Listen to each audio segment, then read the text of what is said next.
When pulling clean, straight lines with the pen cartridge, focus on 3 things: speed, angle, and pressure. Start by holding the pen firmly but relaxed in your hand, angling it in the direction you are pulling your line. To create a straight line, begin with a steady movement from the shoulder rather than the wrist. This helps keep the line smooth and consistent. Pulling lines in a single pass will result in a more clean and solid line. Start slow, then gradually build up speed while maintaining consistent pressure. This will help you learn how to maintain consistent needle depth and will be a huge benefit when you transfer to using actual needles. One key factor is going to be the voltage. You'll want to match the voltage to the hand speed that you are comfortable with. So if you are moving along and the lines are solid at a specific voltage, then you're right on track. However, if your lines look dotted or undersaturated, you are moving too fast. So either slow down your hand speed or up the voltage so that your hand speed and voltage better match. Practicing straight lines will help you build muscle memory, teaching you to control the pen's weight and pressure. And because line work is the foundation of a solid tattoo, this is a very important step in learning to tattoo correctly.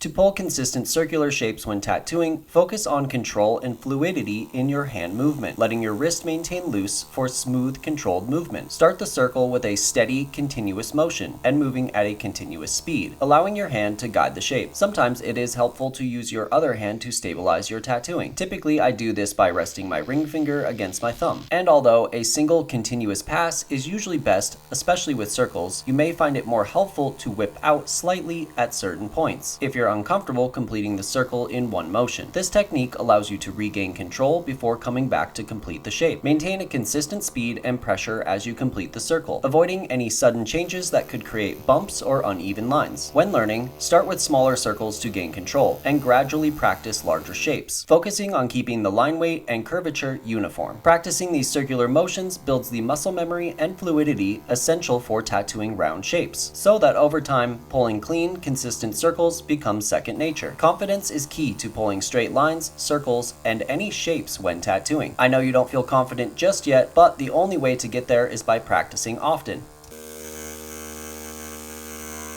Personally, I like to start with a pencil sketch to establish the structure and flow. Because we have a worksheet to follow, we will consider this our light sketch. Either way, the sketch helps us plan out our shapes and ensures balance before going in with the pen cartridge and creating permanent lines. From there, we are going to outline each individual petal by pulling each line, focusing on one line at a time and pre-planning your start point, point A, and stopping location, point B, prior to pulling your line. As you are lining with the pen cartridge, apply even pressure and maintain a consistent speed. There are points in the petals where we want to whip out and create a lighter fade with the end of the line. To do this, simply whip the tip outward to gradually lift it from the paper. Remember, when tattooing organic materials such as flowers, the sketch, or stencil when you're tattooing, is just a guideline, so don't panic if you veer slightly. Practicing floral sketches and line control with the pen cartridge not only strengthens your muscle memory, but also builds confidence for future tattoo designs. So whether you prefer a more detailed sketch or more freehand work, it's all about what feels natural for you as an artist.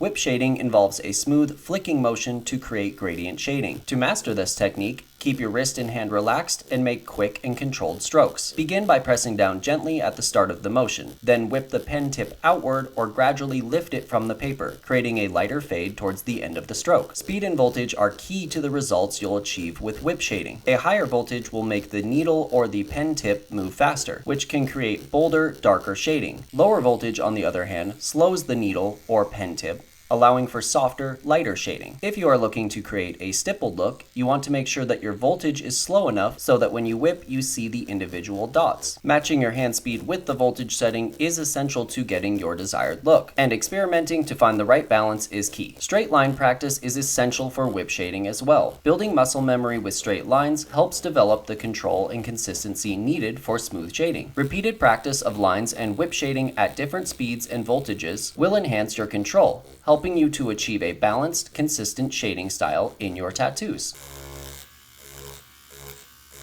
To demonstrate shading from dark to light, again, we will be using the whip technique. Think of this technique like a plane taking off. Start with your pen tip pressed down, and as you pull the line, gradually lift the pen as you increase your speed. As you know, this creates our fade from dark to light. Begin with a slower hand movement for the darker areas, making controlled strokes with steady pressure. And as you transition to lighter shading, gradually increase your hand speed while lifting the pen tip off the paper to create a softer, lighter finish. Again, the idea is that we are flicking the pen tip out lightly towards the end of each stroke to further the gradient. For an even smoother gradient, you can also add cross-hatching. Cross-hatching involves overlapping lines at different angles, typically in a cross-hatch pattern. This layering technique builds depth and softens the transition between dark and light areas. Start with one direction of strokes and then go over them in a slightly different direction, creating a textured and more evenly blended shade. Cross-hatching can help you achieve a smoother gradient and is especially useful for larger shaded areas or adding subtle texture.